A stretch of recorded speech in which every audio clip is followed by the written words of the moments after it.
Hello दोस्तों, मैं आनंद आप सभी का आपके अपने प्लेटफॉर्म लक्ष्य एग्ज़ाम पॉइंट पर स्वागत करता हूं। हमने अभी तक एसआई पद्धति के बारे में बात की। अब आगे हम बात करेंगे अदिश और सदिश राशियां क्या होती हैं। इसके बाद हम कुछ इकाइयों के बारे में बात करेंगे। इसके बाद ये चैप्टर समाप्त हो जाएगा। फिर आगे हम यांत्रिकी के बारे में बात करेंगे। तो आइए हम शुरू करते हैं। अदिश और सदिश राशियां होती क्या हैं।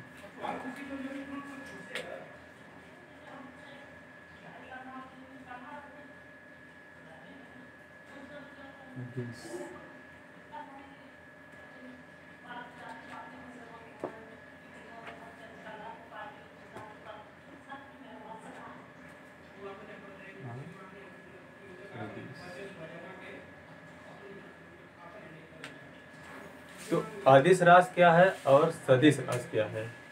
अदिश राशि का मतलब अदिश जिसमें दिशा ना हो, मतलब जो दिशा विहीन है, अर्थात इसमें केवल परिमाण होगा।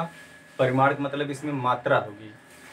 और सदिश मतलब दिशा सहित। इसका मतलब है कि इसमें दिशा के साथ साथ परिमाण भी होगा। अब अदिश राशि आप कैसे पहचानें कि अदिश राशि कौन है, सदिश राशि कैसे। तो अगर हम कोई किसी भी चीज़ की एक मात्रा ले लें, मान लीजिए हमने 1 किलो प्याज ले लिया। अब 1 किलो प्याज की दिशा किसी और होती है। 1 किलो प्याज की दिशा कहीं नहीं होती है। बस 1 किलो मात्रा हमने लिया है और 1 किलो मात्रा में कभी दिशा नहीं होती। और दिशा किस चीज़ में होती है। तो मान लीजिए हमने बल लगाया, इस दीवार पर बल लगाया, ऐसे ऐसे बल लगा रहा हूँ। तो इसमें हमने बल लगाया तो एक दिशा है, हमने इस दिशा में बल लगा रहा हूँ, मतलब इधर मैं बल लगा रहा हूँ, एक दिशा है। और इसके साथ परिमाण भी है, मतलब मात्रा। कुछ तो बल लगाया होगा हमने, जो बल लगाया होगा वही परिमाण है, मतलब बल का मात्रक न्यूटन होता है। कुछ हमने शक्ति लगाई होगी, कुछ ऊर्जा इस पर व्यय किया होगा, तभी तो बल लगा। ऐसे धक्का दिया तो दबाव डाला इस पर, तो जो यही बल है, यही इसमें परिमाण है और दिशा है। मान लीजिए आप 1 किलोग्राम प्याज ले रहे हैं, तो 1 किलोग्राम में प्याज एक कोई दिशा नहीं है, बस ये एक मात्रक है, एक मात्रा है। बस उसी मात्रा को हम कहते हैं परिमाण। तो अदिश राशि में केवल परिमाण होता है, उसमें दिशा नहीं होती। अदिश जिसमें दिशा हो ही ना, और सदिश जिसमें दिशा हो। जैसे वेग, कोई वस्तु है, मान लीजिए आप मोटरसाइकिल चला रहे हैं या कोई भी वाहन चला रहे हैं, तो उसमें एक वेग होता है, एक दिशा होती है, आप किसी दिशा में जा रहे हैं। मान लीजिए आप कोई भी वाहन चला रहे हैं या आप खुद ही पैदल गति कर रहे हैं, तब भी आप एक दिशा में जा रहे हैं। और इसके साथ साथ आप जा रहे हैं तो कुछ दूरी तय करेंगे। जो दूरी तय करेंगे वो परिमाण आपका होगा। कहने का मतलब कि वो कुछ मात्रा है जिसे आप नाप सकते हैं, आप जिसको तौल सकते हैं। तो इसी को और इसके साथ हम दिशा एक दे रहे हैं, मतलब कि इस दिशा में हम जा रहे हैं, तो वो दिशा है। इसलिए सदिश राशि में दिशा और परिमाण दोनों होता है, जबकि अदिश राशि में केवल और केवल परिमाण होता है, दिशा नहीं होती है। इसीलिए इसमें लंबाई को रखा जाता है, क्योंकि लंबाई को हम दिशा नहीं बता सकते, लंबाई को एक परिमाण बता सकते हैं। मान लीजिए इतना किलोमीटर लंबाई है, इतना मीटर लंबाई है, या और किसी मात्रक में और किसी इकाई में हम बता सकते हैं इतनी लंबाई है।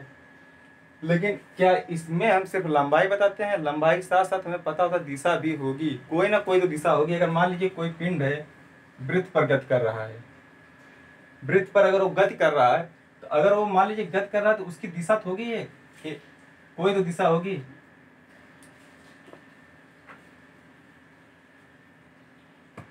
ऐसे तो एक दिशा होगी उसकी, ऐसे वो दिशा होगी, इस प्रकार से उसकी दिशा होगी।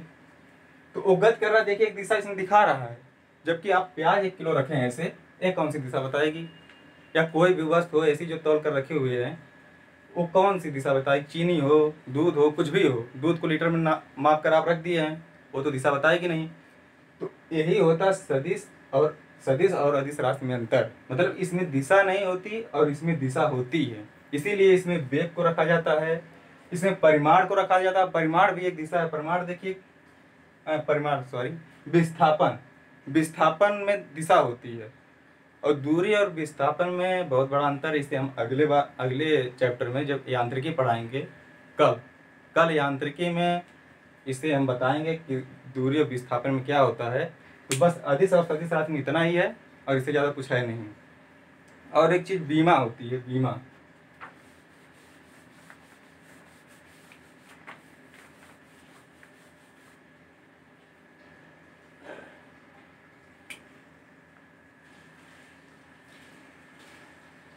बीमा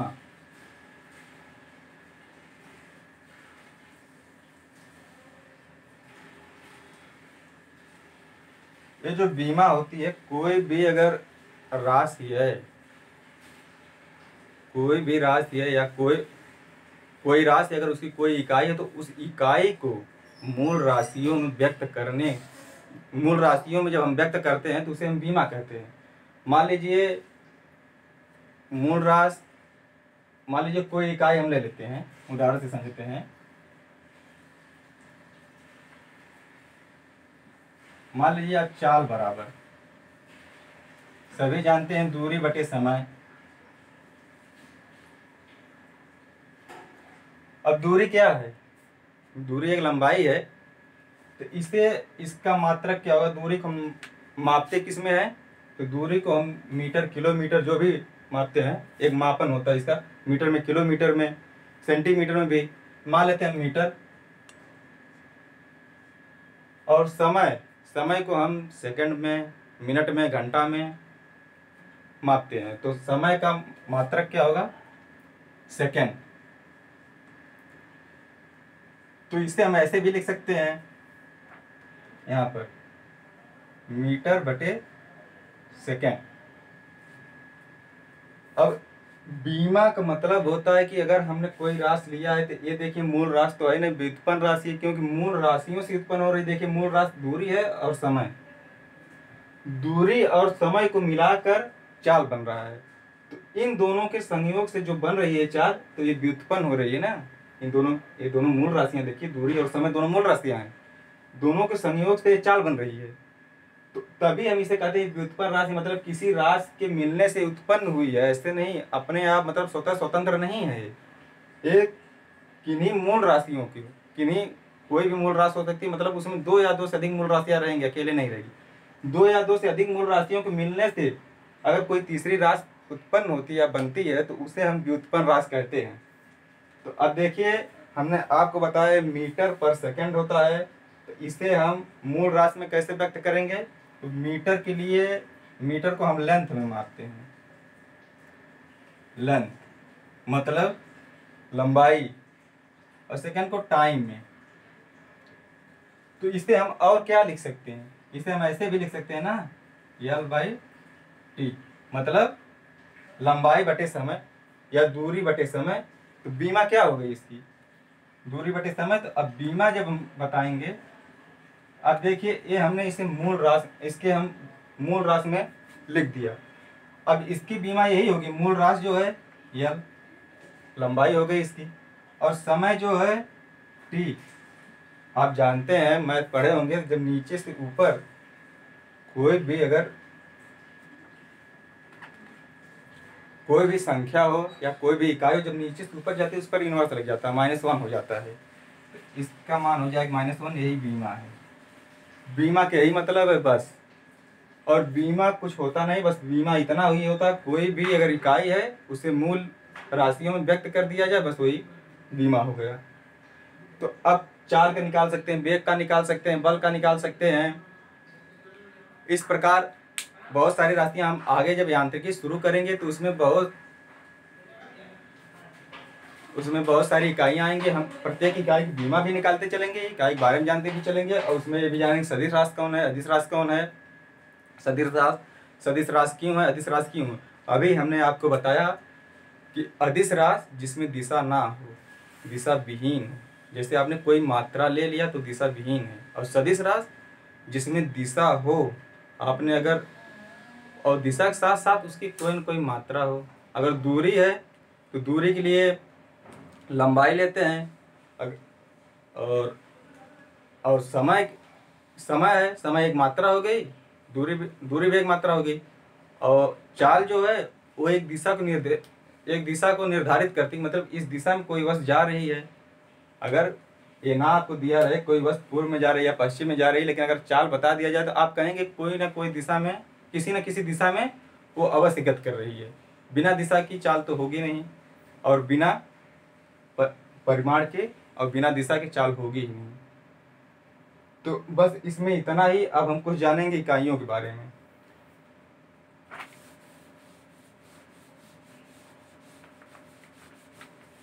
इकाई से पहले हम कुछ जान लेते हैं कि 10 की घातें मतलब पावर ऑफ 10।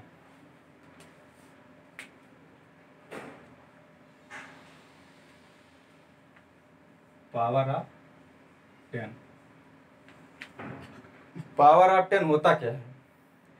हमने बताया था आपको पिछली बार एसआई पद्धति में कि जो बड़ी बड़ी गणनाएं होती या छोटी छोटी गणनाएं जो होती, बहुत ज़्यादा छोटी या बहुत बड़ी गणनाएं, तो उन्हें हम आसान बनाने के लिए 10 की घात के रूप में लिख देते हैं या 10 के गुणांक के रूप में लिख देते हैं।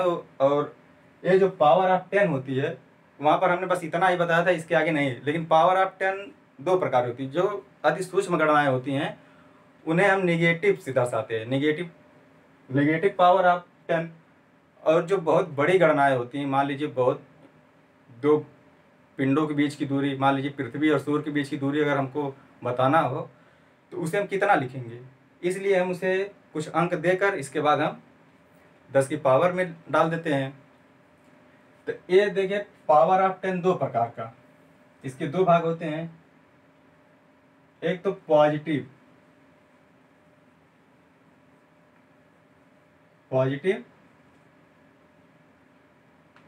पावर ऑफ 10 और एक नेगेटिव पावर ऑफ 10 दूसरा।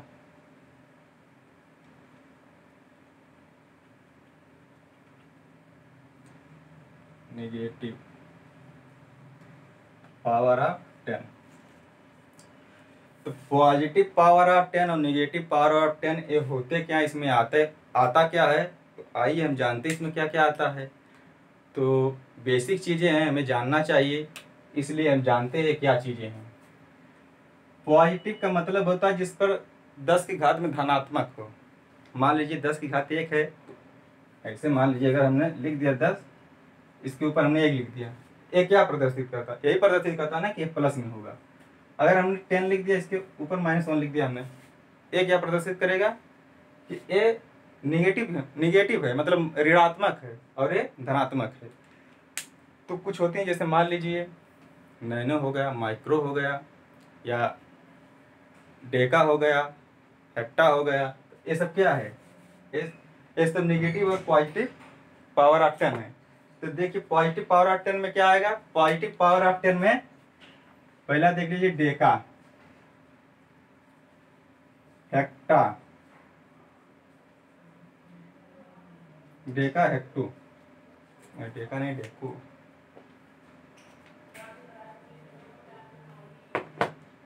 डेका हेक्टू, किलो और मेगा, गीगा। दिखाई दे रहा है नहीं?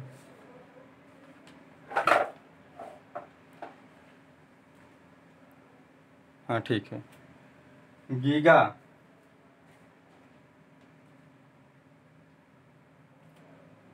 ठीक है दिखाई दे रहा है। गीगा के बाद टेरा, अब शायद दिखाई नहीं देगा, इधर हम लिख दे रहे हैं, यहाँ पर लिख दे रहे हैं। अब टेरा के बाद हो गया पेटा, पेटा के बाद एक्सा। अब एक्सा के बाद आगे होता है जेट्टा,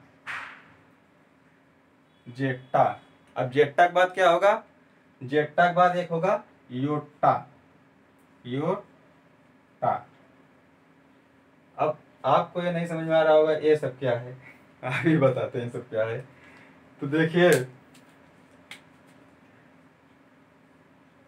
इस डेका की पावर 10 की पावर 1 होती है, मतलब 10 अगर लिखा है 10 मीटर है तो 1 डेका होगा, 1 डेका, तो इसकी पावर 1 होगी। इसी प्रकार हेक्टो को हम 10 की घात 2 के रूप में दिखाई प्रदर्शित करते हैं। इसी प्रकार किलो को हम 3 में जानते हैं आप, 1 किलोग्राम में 1000 ग्राम होता है, वही हम दिखा रहे हैं यहाँ पर। इसी प्रकार मेगा है, मेगा के बाद गीगा है, गीगा के बाद टेरा है, टेरा के बाद पेटा है, पेटा के बाद एक्सा है, एक्सा के बाद जेट्टा है, जेट्टा के बाद योट्टा है। तो आप सोच रहे होंगे हमने क्यों ऐसे ही लिख दिया, इसकी घात क्यों नहीं लिखी? इसकी घात हमने इसलिए नहीं लिखा, देखिए जब आप ऊपर से लिखेंगे तो 1 2 3 यहाँ तक तो ठीक है, लगातार आप देखिए घातें बढ़ रही, मतलब क्रमशः बढ़ रही हैं। लेकिन इसके बाद जब आप बढ़ाएंगे, प्रत्येक में 3 3 जोड़ते जाएंगे, आपको इनका मान पता होता जाएगा। जैसे मान लीजिए मेगा है तो किलो में 3 है, तो इसी में और 3 जोड़े तो कितना हो जाएगा? 6 ना। अब देखिए 10 की घाते 6, 1 मेगा बराबर 10 की घाते 6 हो जाएगी। उसी प्रकार गीगा है, अब 3 इसमें जोड़ दे दीजिए, 1 गीगा बराबर 10 की घाते 9 हो जाएगा। इसी प्रकार 3 इसमें जोड़ेंगे, 10 घाते 13 बराबर 10 की घाते 12 हो जाएगी, 1 टेरा बराबर। इसी प्रकार पेटा बराबर हो जाएगा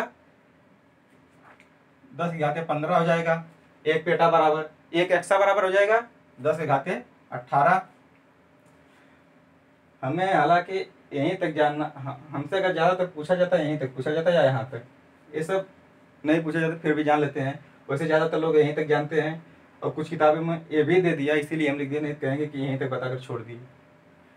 तो जेट्टा, जेट्टा बराबर क्या होता है? इसमें अगर हम 18 3 जोड़ेंगे 21 हो जाएगा, और इसी प्रकार 21 में 3 जोड़ेंगे 24 हो जाएगा।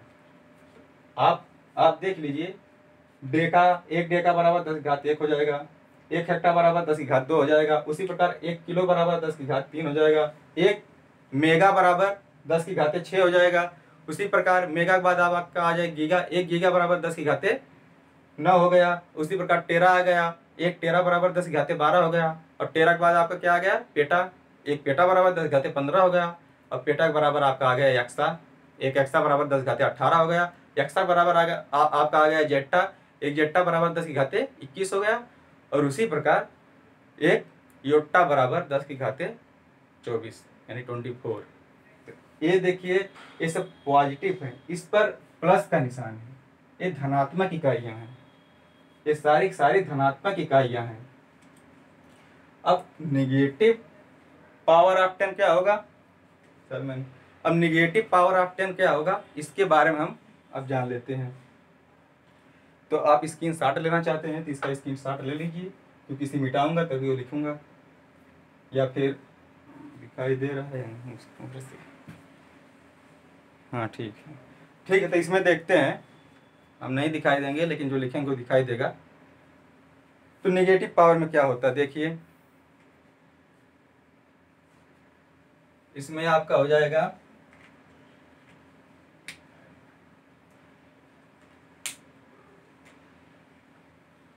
इसमें सबसे छोटी इकाई कहाँ से लेंगे? पहले हो जाएगी डेसी,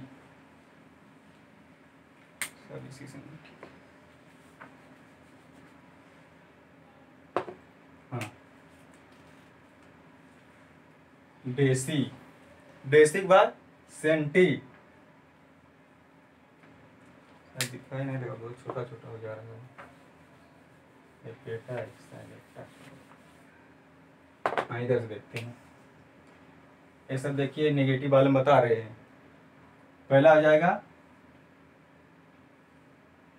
डेसी,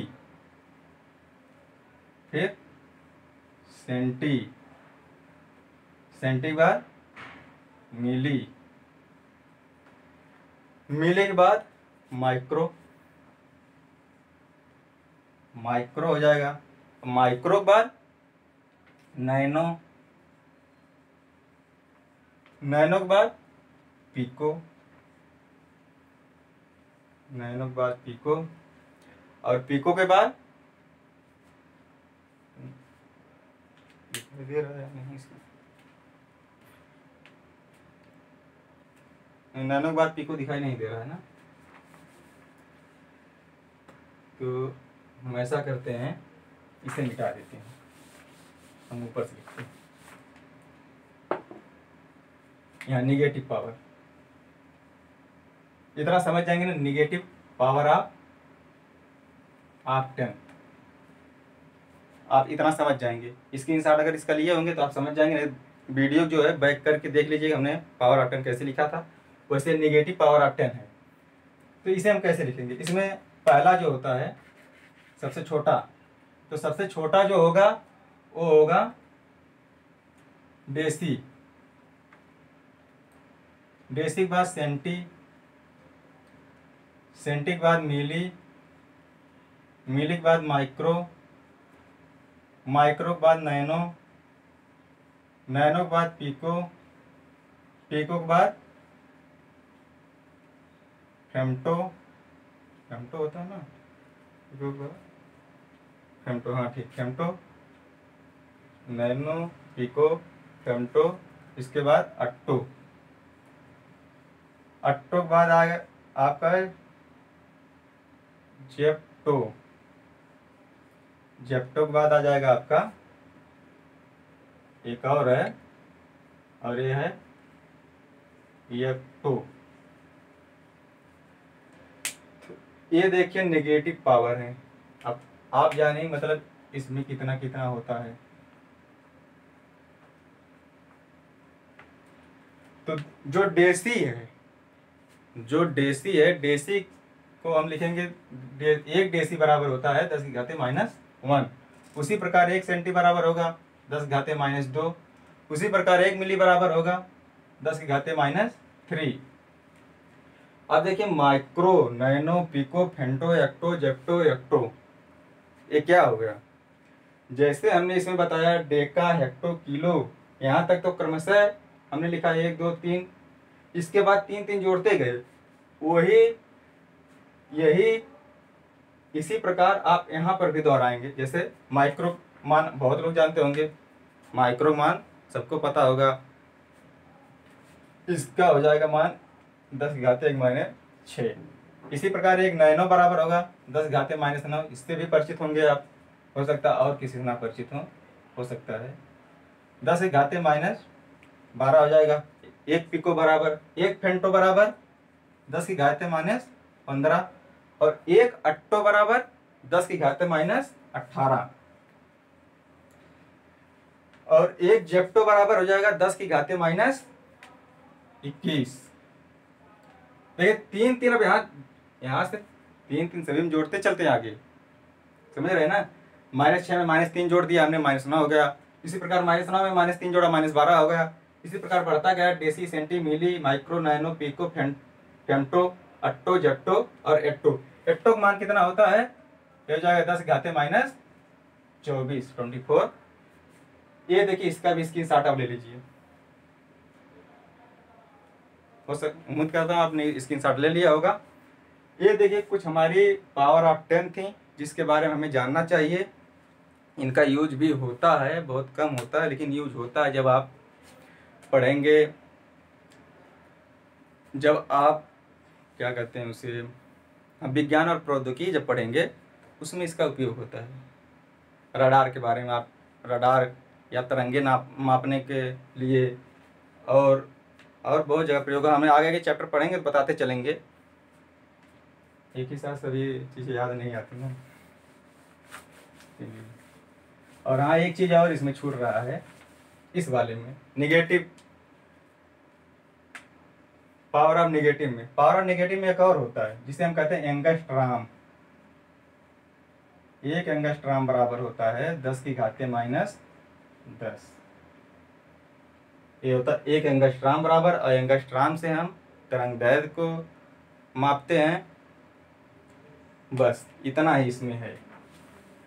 अब इसके आगे हम कुछ इकाइयों के बारे में जानेंगे, उनका उपयोग क्या है, इकाइयों के बारे में जानेंगे। लेकिन आगे जो चैप्टर हम पढ़ेंगे उसमें उनका उपयोग जो है उसके बारे में जानते चलेंगे, क्योंकि जो इकाइयाँ हम यहाँ, जिन इकाइयों के बारे में यहाँ जानकारी हासिल कर रहे हैं उनका आगे उपयोग है।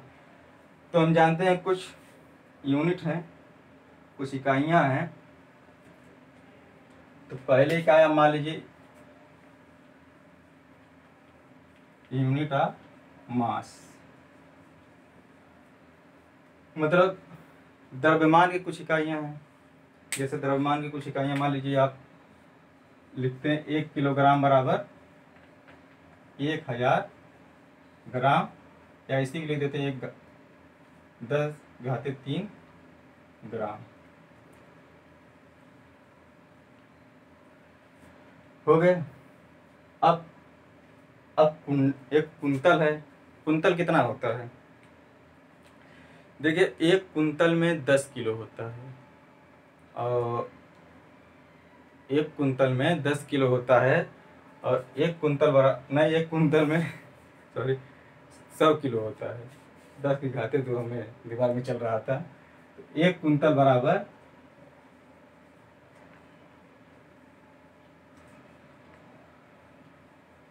100 kg। इसे हम ऐसे भी लिखते हैं 10⁻² kg। इसी प्रकार आपका एक कुंतल के बाद हो जाएगा 1 मीट्रिक टन।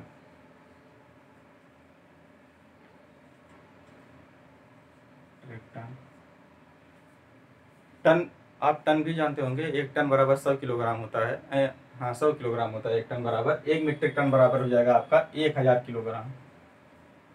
1000 किलोग्राम, बहुत गर्मी है यार। 10⁻³ किलोग्राम। ये हो गया आपका 1 मीट्रिक टन। इसी प्रकार पाउंड होता है, गज होता है, और भी इकाइयां हैं। तो आइए हम जानते हैं। इसी प्रकार चंद्रशेखर सीमा भी होती है, बहुत बड़ी इकाई है।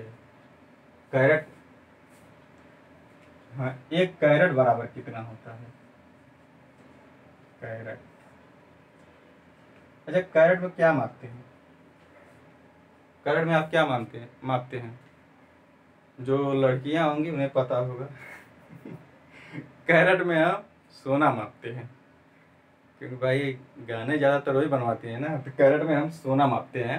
तो 1 कैरेट बराबर होता है 203.5 mm, मतलब मिलीमीटर। तो 1 कैरेट बराबर इतना होता है। और इसी तरह से एक और है, हमने बताया अभी आपको। हाँ, पाउंड होता है। इसे इंसाट लेना चाहिए, ले लीजिए, नहीं तो हम आगे बढ़ते हैं।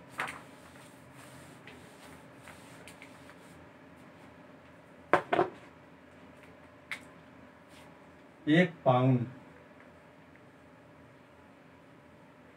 पाउंड बराबर कितना होता है? तो 1 पाउंड बराबर होता है 0.4536।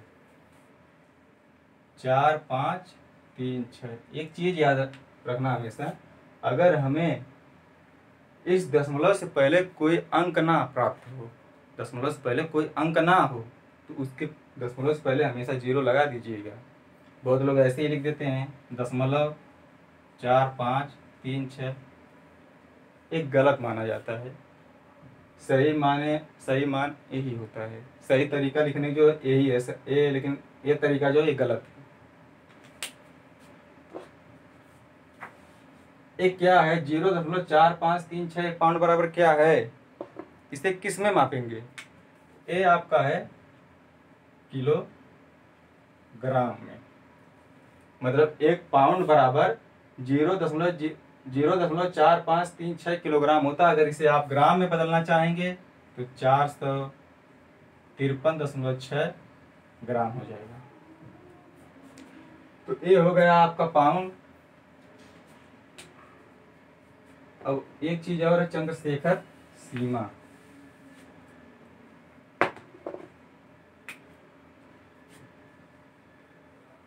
चंद्रशेखर, इन सबको हम आगे आगे जानते जाएंगे। मतलब जैसे जैसे आगे आगे चैप्टर पढ़ेंगे उसमें भी ये सब मिलेंगे। यहाँ हम बस एक मतलब आधार है, आधार के हिसाब से बता रहे हैं, बस इतना ही। एक भूमिका समझ लीजिए, इसकी भूमिका बना रहे हैं। चंद्रशेखर सीमा।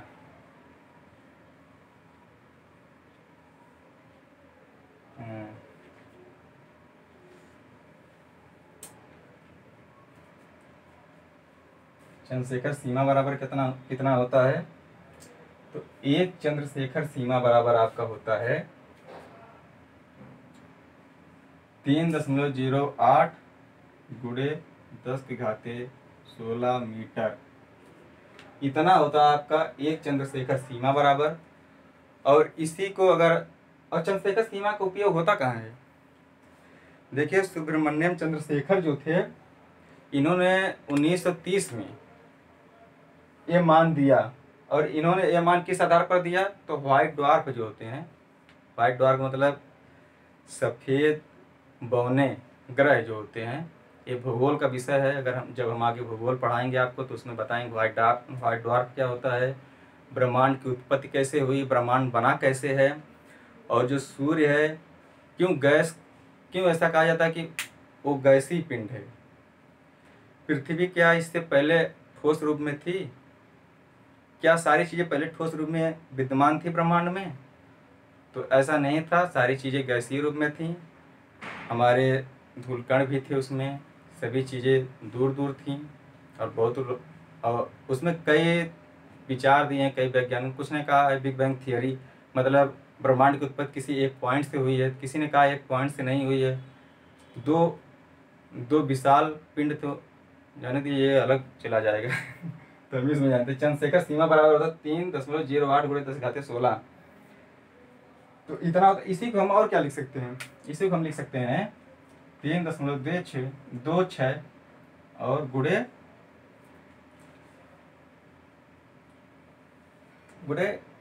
प्रकाश वर्ष।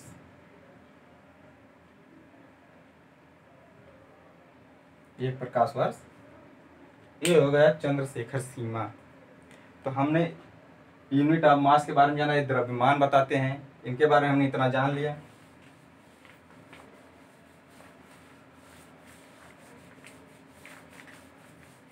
तो हम आगे जानते हैं कुछ लंबाइयां हैं, तो लंबाइयों के बारे में जान लेते हैं हम। यूनिट ऑफ लेंथ, लंबाई को आप मीटर में मापते हैं, सेंटीमीटर में, किलोमीटर में। आप किस में मापते हैं ये तो आप जानते होंगे। हम मापते हैं मीटर में अभी और किलोमीटर में। तो 1 किलोमीटर बराबर होता है 1000 मीटर, या इसी को हम 10⁻³ मीटर भी लिख सकते हैं। और इसी प्रकार होता, हम मील और नाटिकल मील दो चीजें होती हैं। तो 1 मील बराबर कितना होता है? 1 मील बराबर आपका हो जाएगा 1 दशमलव, कितना होता है 1 दशमलव, 1 मील बराबर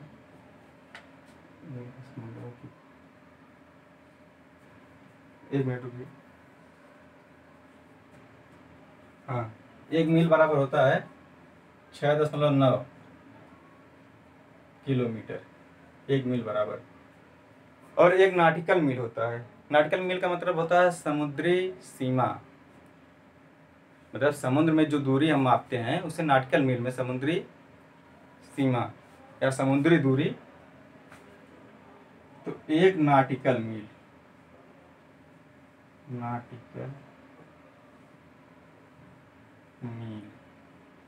एक नाटिकल मील बराबर होता है 1.85 किलोमीटर। तो इससे आप मील से तो परिचित होंगे। इसे हम स्थलीय सीमा इससे मापते हैं। स्थलीय भाग की जो रास्ता है, जो मार्ग है, उसको हम मील में माप सकते हैं स्थलीय भाग में। लेकिन नाटिकल मील जो होता है समुद्री सीमाएं मापी जाती, समुद्री दूरियां मापी जाती हैं। तो समुद्री दूरी क्या है? जैसे मान लीजिए इंडिया है, यहाँ तो नहीं दिखाई देगा।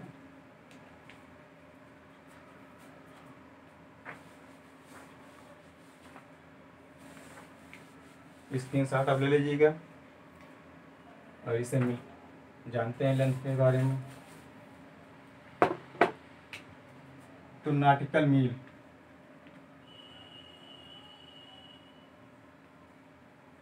मील बराबर बताया हमने 1.85 किलोमीटर। तो ये देखिए भारत है,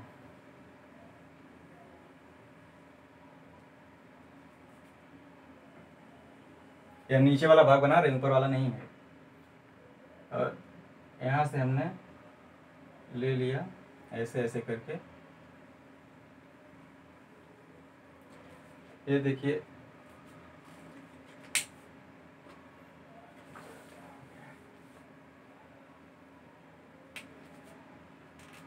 ये होता है ऐसे ऐसे फिर ऐसे ऐसे फिर ऐसे ऐसे फिर ऐसे, और ये हो जाता है आपका ऐसे। तो इधर अरब सागर है, अरब सागर, और इधर है बंगाल की खाड़ी, बंगाल की खाड़ी। तो देखिए समुद्रों में हर जो भी देश हैं, जो तटवर्ती देश हैं, मतलब समुद्र के किनारे जितने देश बसे हुए हैं, तो उनके लिए एक